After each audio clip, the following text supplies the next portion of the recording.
welcome to Advanced and Performance Driving. I'm Reg Local. In this video we're going to look at something that's really going to put the polish on your driving and really going to help you smooth things out, and that's flow. So what do we mean by flow? Well, flow is a sort of subjective thing. It's quite a difficult subject to really pin down and describe, but I'm going to do my best. I think it's easier to demonstrate than it is to just describe, so we'll just step straight into it. Flow is the ability to move the car along the road at a really nice brisk pace, but without looking like you're putting too much effort into it and without working yourself or the car too hard. So part of the principle of flow is reducing your workload in the car. So even though the car might be moving along really nice and quickly on the outside, really on the inside you should be a picture of calm composure, sitting here pretty much as you'd be sitting here on your sofa at home, nice and relaxed. So if we're going to drive with a nice flow, we're going to keep the car balanced at all times. And one of the principles is to try and reduce your braking to a minimum. So a lot of people, when they're trying to drive a car quickly along the road, you'll see that they're really busy behind the wheel, constantly moving at the wheel, constantly braking and changing gear, and working really hard with the car's controls. If you're going to drive with a bit more finesse and a bit of flow, there's no need for that. The idea is to just basically imagine you're pouring the car down the road like it's liquid. I'm in danger of sounding a bit like Alan Partridge now with his liquid football, aren't I? But that's it. Imagine we're a river and we're just flowing down the road. It's a liquid movement. The idea is that we just roll from corner to corner, keeping the car balanced in every corner with a nice application of gas, as we discussed in a previous video. Another thing that a lot of people do when they're trying to drive a car fast along the road is they'll accelerate really hard down the straight because it's exciting, and then they'll brake really hard into the corners because that's exciting as well, but then they'll overbrake and they'll take too much speed off for the corners, and then they'll spend half the next straight putting that speed back on again. So they end up with a speed graph that has peaks and troughs, high peaks and low troughs. Whereas if we're driving with a pace and a flow, without accelerating too hard along the straights, but without losing too much speed for the corners, we end up with a speed graph that doesn't have high peaks, but it doesn't have low troughs either.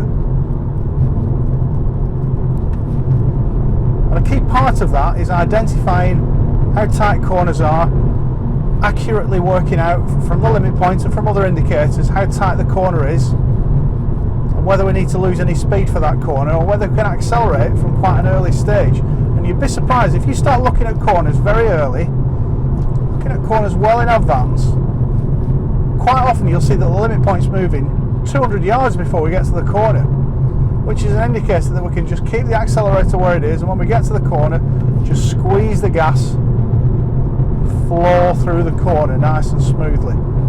And it's quite surprising, you can get the car moving along at quite a lick and your passengers don't even realise it.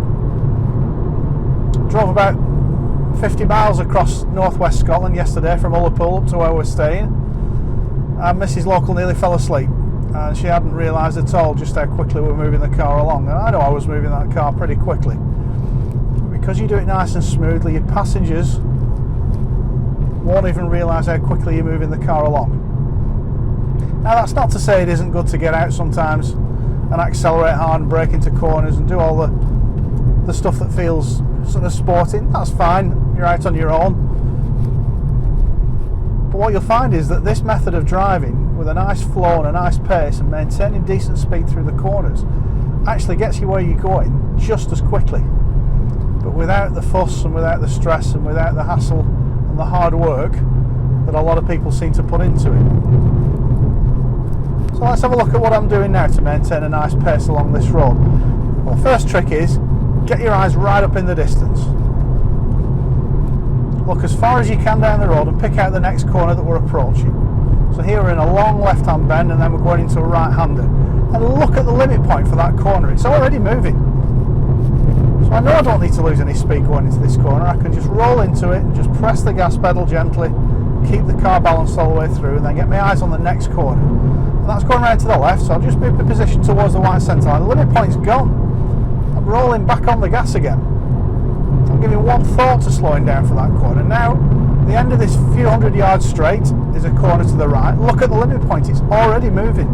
So all I've done is move my position near side, and I can just maintain my speed into this corner. Rolling onto the gas as we turn in. Flowing through the corner. The next corner, the limit point's already moving again. So I don't need to do anything with my speed, anything with the gear. Just gently apply the gas, use the torque of the car to pull me through the corner. Up ahead now, the road's going round to the right. There's a lay-by on the left, I'll bear that in mind. Near side position. Again, the limit point's moving here. It's gone all the way around the corner. So I'll just keep a little bit of gas on all the way around. Keep an eye on that limit point. If it starts to slow down, then I know the corner is just starting to tighten up. At the moment, it's fine. We're up the top of the hill now. Left-hand bend. You don't even need the limit point for this corner. You can see the whole of the corner. Little bit of gas. And if you watch my feet, I want you to see how rarely I use the brake pedal. I haven't touched it yet at all on this drive.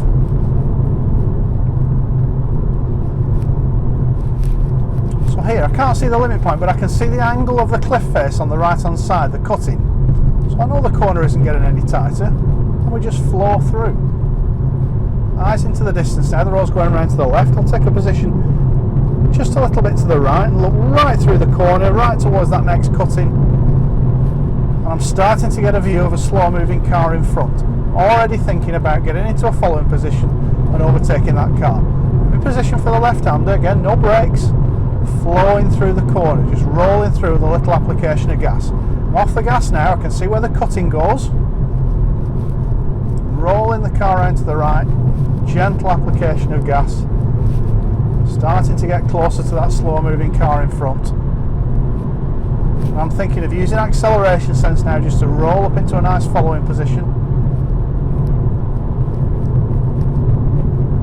Eyes in the distance now, the road's going around to the right. I'm getting closer and closer to this car. I'm starting to look for an opportunity to overtake it.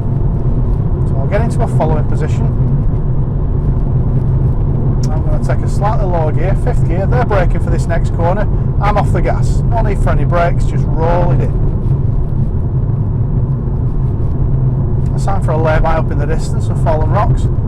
Get into that following position. And I'll take another lower gear, fourth gear, waiting for the opportunity to present itself. Now I'm in a nice following position. The car's braking for corners. You don't need to brake. Just roll it in.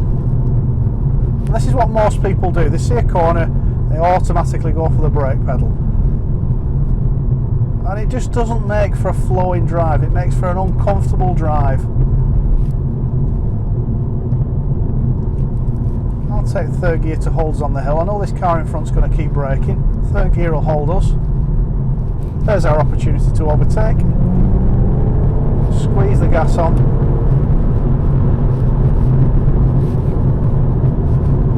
And that driver accelerated while I was overtaking him then. Thanks for that.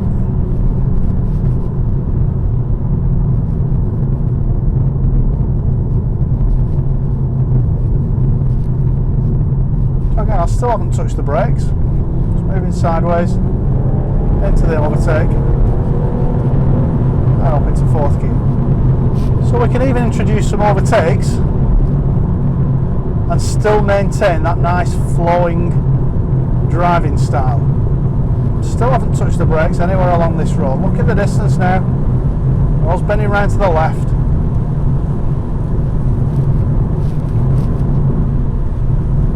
It's time for a cattle grid. Need to lose any speed for that.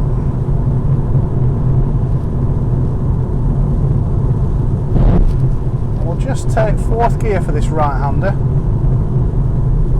and just roll into it. Again, no brakes, just a nice flowing style. And keep fourth gear for the left-hander.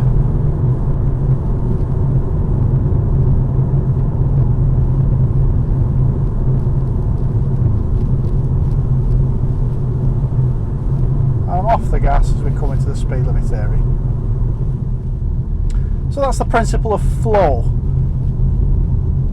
We're really getting into proper advanced driving there. That's moving the car along at a nice quick pace without putting too much effort into it, without working too hard at it, without getting stressed.